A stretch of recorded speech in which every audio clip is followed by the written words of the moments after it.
Hi, and welcome to the WVU Football Sports Chat presented by TheDpost.com. I'm Sean Manning, here with our WVU football beat writer, Joey LaMonaco. How are you, Joey? I'm good. It was nice to be able to go back home, see some family for Christmas. I feel refreshed despite all the cookies. And with Christmas usually comes bowl season, and WVU is getting ready for the Cactus Bowl against Arizona State. And with the Sun Devils, there's quite a bit of coaching overlap between the two coaching staffs. Yeah, the obvious pick is Todd Graham, their head coach, and Tony Gibson share a lot of history going back to the year 2000, really the turn of the millennium. Both were on Rich Rod's staff, and if you remember, Graham was kind of the co-defensive coordinator here with Castile at the time, and Gibson was also a defensive coach.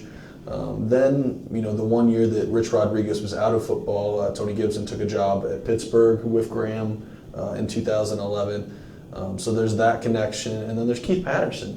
He was here just 2 years ago as WVU's defensive coordinator. Surprised a lot of people when he left to go out to Tempe.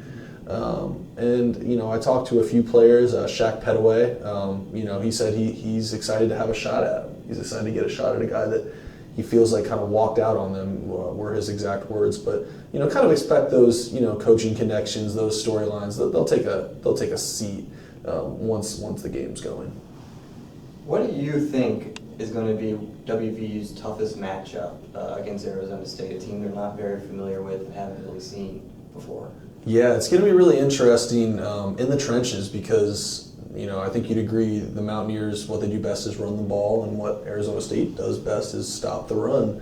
So you're going to see whether or not Wendell Smallwood, whether Russell Shell, whether a little bit of the quarterback run element with Skyler Howard can keep that defense honest, because Arizona State, they lead the Pac-12 in tackles for loss. They're up toward the top of all of the sack metrics and a lot of these defensive line metrics. So it might be tough sledding, and Skyler Howard might have to pass first, which hasn't been their strong suit.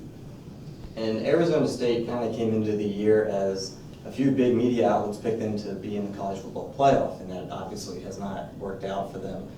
Would you consider this season a disappointment for obvious reasons for the Sun Devils? It's funny. I talked the other day to Doug Haller, who's the beat writer at the Arizona Republic out there, and he said the expectations were high.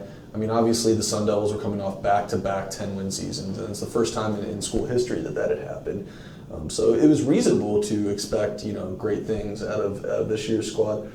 But things really caught fire when Kirk Herbstreit with ESPN, he picked them to make the college football playoff, and that kind of went viral. And you hear West Virginia players at this most recent media availability on December 21st, Skyler Howard saying, they were preseason number one. Dana Holgerson's really used that as fuel, a little bit of repurposing or propaganda, saying, look, they were the top dogs of the preseason. It really wasn't a consensus that they were going to be the number one, but some notable people, especially Herbstreit, picked them, and Holgerson's used that as fuel, saying these guys have players. Look at the potential that they had. They can beat anyone with who they've got. So it's kind of interesting. And now that the season's almost over, you're going to have a few underclassmen trying to decide what their future is going to be, whether or not to stay in school, to enter the NFL draft. Who are some of those players, and maybe what has the coaching staff been telling them as they get ready to make their choice? That number of underclassmen for WVU, and that's the key, those juniors or those people who have been in school for at least 3 years, that's a really small quantity for WVU right now. It's really just, in my mind, two guys.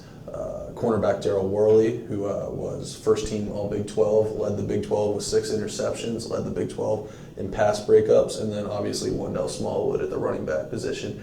I asked Holgerson whether he'd sent paperwork to the draft advisory board, the body that provides feedback and draft grades where a player is likely to be taken. He said he had, but he'll wait till they come back to say what they said.